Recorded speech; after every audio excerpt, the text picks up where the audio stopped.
Vaccine, अब बड़े सारे लोगों का क्वेश्चन है कि सर वैक्सीन तो फर्स्ट सेकंड पीक में भी इतने लोगों को लगी थी फिर भी उन्हें कोरोना हो गया। तो वैक्सीन क्या एक्चुअली काम कर रही है? वैक्सीन क्या वेरिएंट स्ट्रेन्स के अगेंस्ट काम करेंगी? ये तो पुराने कोरोना की वैक्सीन है, अभी नए कोरोना में कैसे काम करेगी? तो यहाँ पर मैं आपको कुछ एग्जांपल्स देना चाहता हूँ। I will take examples of 2 countries जो अभी ये डेल्टा स्ट्रेन की वजह से जो अपना एक नया पीक झेल रहे हैं। तो first example I would like to give you is of Russia. Russia के अंदर अभी दोबारा से केसेस राइज कर रहे हैं। रशिया का जो सेकंड वेव आया था उसके अंदर ऑन एन एवरेज वीकली जो एवरेज केसेस होते हैं वो आपके बेसिकली 27,000 तक केसेस वहां पर पीक में गए थे, जो इससे पिछले वाला पीक था। और वहां पर डेथ्स हुई थी अराउंड 550 के आसपास आपकी डेथ्स हुई थी ऑन एन एवरेज वीकली जो एवरेज लेते हैं, जो हमारा बेसिकली 2% के आसपास है कि 2% लोग वहां पे जिनको कोरोना हो रहा था, 2% लोगों की डेथ हुई। इस बार रशिया के अंदर अभी 20,000 तक केसेस गए हैं, प्रॉब्ली वो अभी और राइज करेंगे। और वहां पर ऑन एन एवरेज 600 लोगों की डेथ हो रही है वीक में। तो दैट इज अराउंड 3%।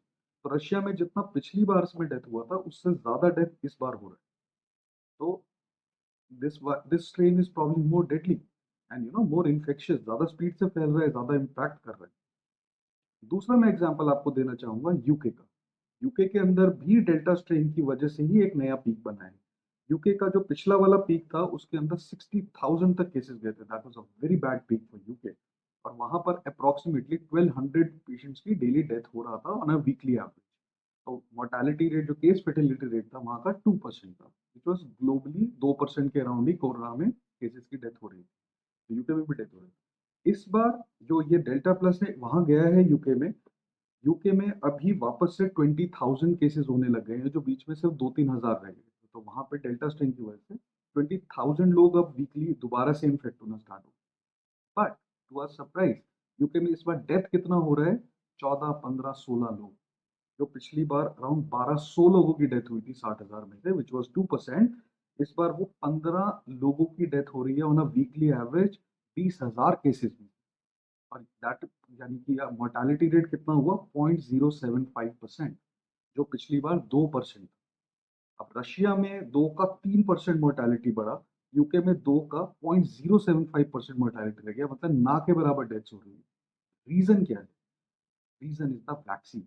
रशिया के अंदर आपका अराउंड 10-12% लोगों को ही अभी तक सेकेंड डोज ऑफ वैक्सीन लगा है, जबकि यूके के अंदर 50% लोगों को वैक्सीन लगे। यूके ने अपने हाफ ऑफ द पॉपुलेशन को वैक्सीनेट, सेकेंड डोज वैक्सीनेट कर दिया है, तो दे आर ऑलरेडी इम्यून। तो that's why they are not getting serious COVID. और ये हम बात स्टार्टिंग से ही कहते आ रहे हैं, वैक्सीन आपको इन्फेक्शन से प्रॉब्लम नहीं रोक सकता, आपको इन्फेक्शन हो सकता है बट वैक्सीन आपको सीरियस इन्फेक्शन होने से रोक सकता है।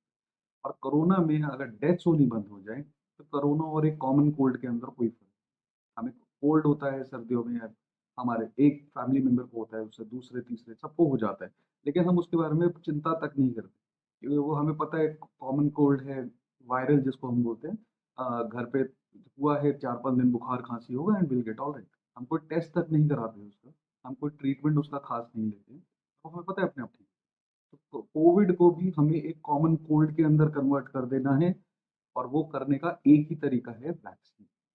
तो इस वीडियो से I just wanted to share कि बेसिकली थर्ड पीक का क्या स्टेटस है, क्योंकि ये क्वेश्चन बहुत कॉमनली हम सबके दिमाग में चल रहा है। And the second message I want to give you कि जब हो सके अपना प्लीज प्लीज अपना वैक्सीन लीजिए। आप कोविशील्ड लीजिए, कोवैक्सीन लीजिए, स्पुतनिक लीजिए, या जो भी वैक्सीन अप्रूव होते जाएंगे, आप प्लीज टेक योर वैक्सीन, उसका सेकंड डोज लीजिए। एंड डेफिनेटली अपना मास्क बिल्कुल मत, मास्क बाहर जा रहे हैं, घर के अंदर मास्क इज नॉट रिक्वायर्ड, बाहर जा रहे हैं, मार्केट जा रहे हैं, किसी से मिल रहे हैं, प्लीज वेयर योर मास्क, ताकि हम ये एक और सेकेंड वेव या थर्ड वेव को आने से हम रोक